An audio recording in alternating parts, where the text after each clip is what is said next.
Guys, eto na, malapit na guys.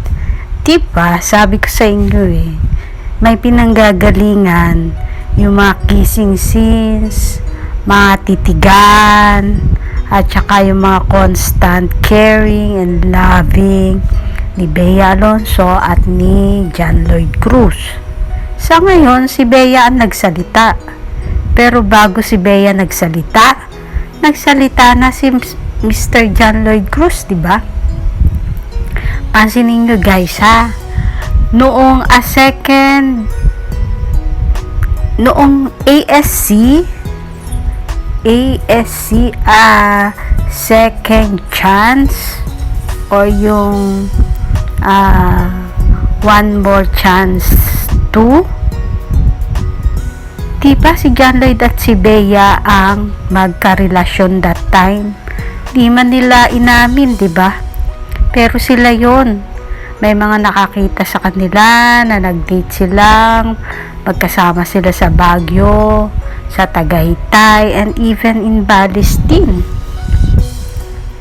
In fact, isa sa nagbalita niyan na napanood ko ay si Arnold Clavio, na may nag-send nga sa kanya, diba? Confirming na nasa Balestin si John Lloyd at si Bea at nakasombrero nga daw. So ito yung sombrero at ito si Miss Bea. Pero syempre, in the name of career at saka ng contract, pinadinay sa kanila yon. Sabi nga ni John Lloyd nung na-interview siya, malalaman naman daw ng tao kung sila.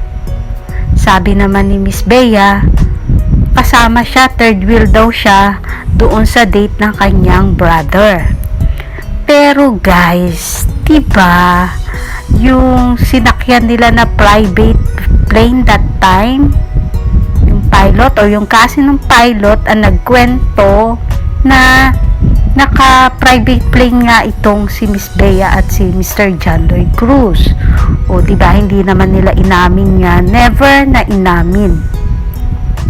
Sabi rin ni Miss Bea Alonzo, may mga times daw na parang nagiging sila na parang hindi. O half-half yun. Hindi lang nila masabi na totoo yun. So tama si Wisdom TV na nakailang balikan na yan, na nakailang sila na hanggang doon sa second chance. Kung titingnan ko kasi yan, parang isa is mutual nung time na yon, and then padalawa nung time na yon, and then pangatlo nung time na yon, and then pang-apat, siguro pang-lima, pang-anim na nilang balikan siguro tong 2019. Kasi tinan nyo yung sinasabi ni Miss Bea, diba? Sabi niya, lahat na napagdaanan, naging magkaaway nga diba kapag nag-break kayo, magiging magkaaway kayo, and then naging magkaibigan uli, and then sinabi din nila, both of them said that, na nagre-reconnect sila.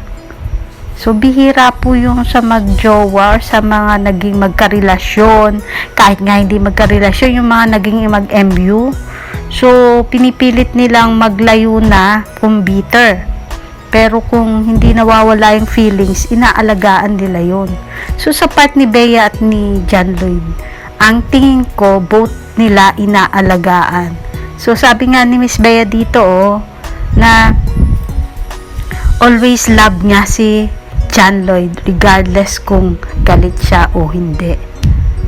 May nabasa ako sa IG, sabi nga that is a couple spices or a couple thing. Yan yung ako, halimbawa sa marriage life ko, di naman perfect may araw na galit ka sa kanya pero mahal mo siya. May araw na disappointed ka sa kanya at saka siya, pero mahal mo pa rin siya at mahal ka niya. Then, nagko-compromise lang kayo. Nandun lang dapat, Miss Bea Alonzo yun Itong advice ko sa'yo at kay John Lloyd Cruz. Kung nandun yung feelings, wala kang magagawa dyan. Nasa sa'yo yan kung i-keep mo or i-forget mo. how to keep constant na nandiyan kayo sa isa't isa, hindi kayo mabubuhay nang wala ang isa't isa. How to forget, yun, cut all the bridge. So wala kang constant, wala na yung cellphone, wala na yung common friends, wala lahat kung gusto mo talagang i-cut. So good luck lang kung makaka-recover, kasi ang sakit sa puso nun eh. Yung pinilit mo lang mahalin, yun lang pinag-aralan mong mahalin, the moment na naghiwalay kayo, diba ang sakit pa rin? Kasi nasanay ka lang o nasanay ka na. How much more yung mahal mo talaga? Oh, parang yung sarili mo, mahal mo. Iiwan mo ba yung sarili mo? Parang yung parents mo, mahal mo. Iiwan mo ba yung parents mo? So, ganun po yung unconditional love. At bihirang magkatagpo yan in a right time. Meron talagang naglalayo muna, and then pag kayo talaga magtatagpo kayo, then you have to decide. You have to decide. Hindi yan dinadaan sa interview, hindi yan dinadaan sa parinigan, hindi yan dinadaan sa gantihan. Pero guys, sa tingin ko guys, si Miss Bea ang nagsalita ngayon. Si Miss Bea hindi yan magsasalita ng ganyang kapositibo at kaganda kung walang Bea at John Lloyd. So it's only a sign, it's only an opening. So guys, abangan natin to.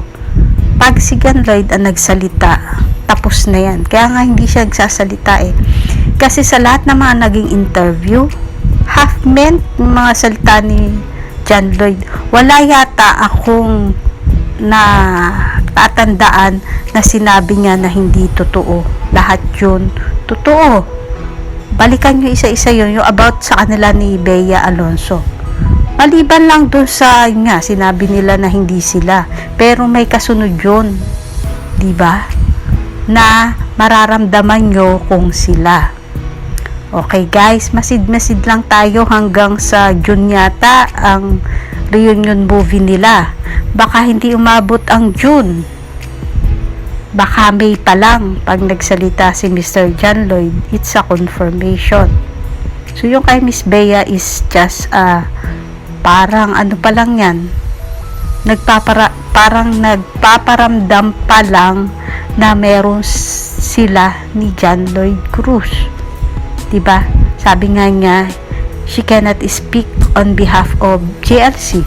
Ganun din si JLC, diba? Sinabi din niya yan dati.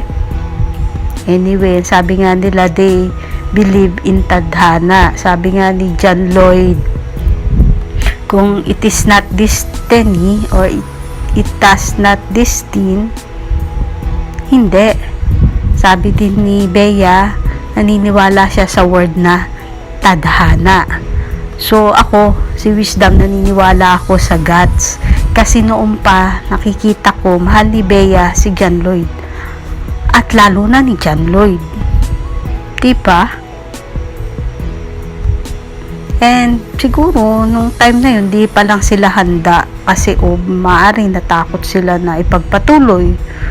Kasi nga bata pa. Naiintindihan ko yan kasi nang pinanggalingan ko rin yan. Merong times na hindi mo alam kung ano mangyayari. Pero guys, ito lang yan ha. Pag nanindigan ka, yun na yun. Okay guys, pangalawang vlog ko to for today. Sana magustuhan nyo.